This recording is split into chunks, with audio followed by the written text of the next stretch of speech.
Israeli Prime Minister Benjamin Netanyahu Monday issued a statement expressing deep regret after an Israeli strike at Gaza's Nasser hospital killed at least 20 people, including 5 journalists. Describing the incident as a tragic mishap, Netanyahu emphasized that Israel does not target civilians and values the work of journalists, medical staff, and other individuals caught in the ongoing conflict. He further stated that the military authorities had launched a thorough investigation into the incident. Israel deeply regrets the tragic mishap that occurred today at the Nasser hospital in Gaza, the Israeli Prime Minister said in a post on X. Israel values the work of journalists, medical staff, and all civilians. The military authorities are conducting a thorough investigation, Netanyahu said. Our war is with Hamas terrorists. Our just goals are defeating Hamas and bringing our hostages home, he added. The Israeli strike on Nasser Hospital in the south of the Gaza Strip on Monday killed at least 20 people, including 5 journalists. Earlier today, IDF troops carried out a strike in the area of Nasser Hospital in Khan Yunis. We are aware of reports that harm was caused to civilians, including journalists. I would like to be clear from the start. The IDF does not intentionally target civilians.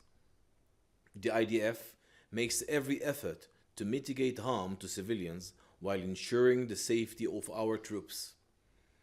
Any incident that raises concern in this regard is addressed by the relevant mechanisms in the IDF. We are operating in an extremely complex reality. Hamas terrorists deliberately use civilian infrastructure, including hospitals, as shields. They have even operated from the Nasser hospital itself. Hamas began this war, created impossible fighting conditions, and is preventing its end by still holding 50 of our hostages. Having said that, as a professional military committed to international law, we are obligated to investigate our operations thoroughly and professionally. The Chief of the General Staff has instructed that an inquiry be conducted immediately to understand the circumstances of what happened and how it happened. Reporting from an active war zone carries immense risk, especially in a war with a terrorist organization such as Hamas, who cynically hides behind the civilian population. As always, we will present our findings as transparently as possible. We regret any harm to uninvolved individuals and are committed to continue fighting Hamas while taking all the necessary precautions. World leaders and journalist groups condemn Gaza strike.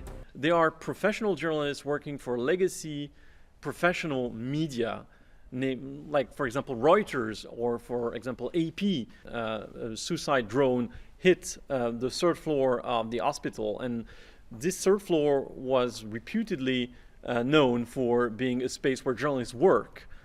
So there is already a first indication that it might have been a targeted strike.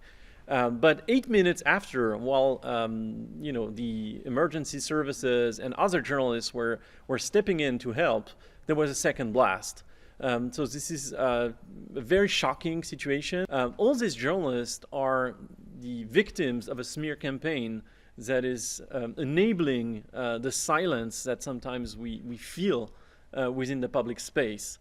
So we need to side with these journalists. We need to bring responsibility back into the Netanyahu government and the practices it's allowing for the Israel Defense Forces. We need to hear international policy makers about that, and we're calling on the UN Security Council for an emergency meeting in the coming weeks. Secretary General strongly condemns the killings of Palestinians today in Israeli strikes that hit Nasser Hospital in Khan Yunis in the Gaza Strip. Those killed, in addition to civilians, included medical personnel and journalists. We want to extend our condolences to families and colleagues of those journalists killed, especially those representative of the Associated Press, Reuters, and Al Jazeera who are in this room or online. These latest horrific killings highlight the extreme risks that medical personnel and journalists face as they carry out their vital work amidst this brutal conflict. The Secretary General recalls that civilians, including medical personnel and journalists, must be respected and protected at all times. The Palestinian Journalists Syndicate said the strike was a deliberate attempt to silence the media. French President Emmanuel Macron said, "This is intolerable. Civilians and journalists must be protected in all circumstances. The media must be able to carry out their mission freely and independently to cover the reality of the conflict." The strike killed 5 journalists working for Reuters, the Associated Press, Al Jazeera, along with other outlets. Trump claims war in Gaza would reach a conclusive ending in coming weeks. Meanwhile, U.S. President Donald Trump claimed that the ongoing war in Gaza would reach a conclusive ending in the coming 2 to 3 weeks. "I think within the next 2 to 3 weeks, you're going to have pretty good a conclusive ending," Trump told reporters in the Oval Office. "Right now, they're talking about Gaza City. They're always talking about something," he said. "At some point, it's going to get settled. You better get it settled soon."